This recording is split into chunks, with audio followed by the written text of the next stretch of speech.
Hello friends. അപ്പോൾ ഇന്ന് നമ്മുടെ മാളുവിൻ്റെ വീടിൻ്റെ പാല് കാച്ചലിൻ്റെ ഒരു വ്ളോഗാണ് കേട്ടോ. അപ്പോൾ നമുക്കിന്ന് പാല് കാച്ചലിന് പോയതാണ്. സോറി, പാല് കാച്ചലല്ലായിരുന്നു. നമുക്ക് ആദ്യം തന്നെ ഗണപതി ഹോമമാണ് ചെയ്യുക. അപ്പോൾ ഗണപതി ഹോമത്തിൻ്റെ നേരത്തുള്ള വീഡിയോ ആണ്. അപ്പോൾ അതിൽ ഞങ്ങൾ പൂജാരി 4 മണിക്ക് വന്നു. ഞങ്ങൾ 4 മണിയാകുമ്പോഴത്തേക്കും ഞങ്ങളവിടെ വീട്ടിലെത്തി. ഞാനും അമ്മയും ഏട്ടനും കൂട്ടി വീട്ടിലെത്തി. അപ്പോൾ എല്ലാവരും അവിടെ തന്നെ റെഡി ആയി നിൽക്കായിരുന്നു. അപ്പോൾ അങ്ങനെ പൂജ തുടങ്ങിയില്ല. പൂജാരി ഗണപതി ഹോമം നടന്നുകൊണ്ടിരിക്കുകയാണ്. ആ നേരത്ത് ഞങ്ങളവിടെ കിടന്ന് കുറച്ച് നേരം ഉണ്ടാണ്ട് ശബ്ദം ഉണ്ടാക്കാണ്ട് ഞങ്ങൾ കുറച്ച് സംസാരിക്കുകയൊക്കെ ചെയ്തിട്ടോ. അങ്ങനെ അത് ഗണപതി ഹോമം കഴിയാറായി തുടങ്ങിയിട്ടുണ്ട്.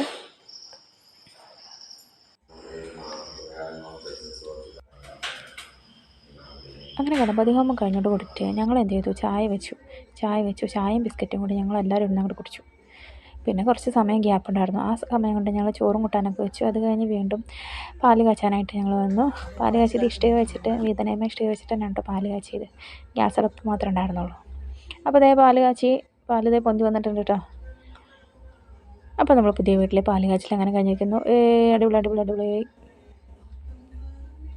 അങ്ങനെ പാല് കാച്ചിൽ കഴിഞ്ഞിരിക്കുന്നു. മാളുവിൻ്റെ പുതിയ വീട് പാല് കാച്ചിൽ ഉദ്ഘാടനം വെച്ചിരിക്കുന്നു. നമ്മളിതാ ഭക്ഷണം കഴിക്കുകയാണ്. അപ്പോൾ എല്ലാവരും ഭക്ഷണം കഴിക്കുകയാണ്. നമ്മൾ വീട്ടിൽ ഭക്ഷണം വെച്ചിട്ടുണ്ടായിരുന്നു. അപ്പോൾ അത് കുറച്ച് പേര് കഴിച്ചു. അത് കഴിഞ്ഞിട്ട് പിന്നെ ഞങ്ങൾ ഇരുന്ന് കഴിച്ചു. അങ്ങനെ മാളുവിൻ്റെ ഫ്രണ്ട്സ് വീട് കാണാൻ വന്നിട്ടുണ്ടായിരുന്നു കേട്ടോ. അവർ വന്ന് വീട് കണ്ടിട്ട് പോയി. പിന്നെ മാളുവിൻ്റെ റൂമിൽ ഫാൻ വയ്ക്കുകയാണ്. പാപ്പനും അവളുടെ അച്ഛനും കൂടിയിട്ടാണ് ഫാൻ വയ്ക്കുന്നത്. എന്തൊരു സന്തോഷമാണേ എൻ്റെ മാളു, എന്നെ കൊണ്ട് വയ്യടി. അങ്ങനെ ഇന്നത്തെ വ്ളോഗ് കഴിഞ്ഞിരിക്കുകയാണ്. അപ്പോൾ ബൈ.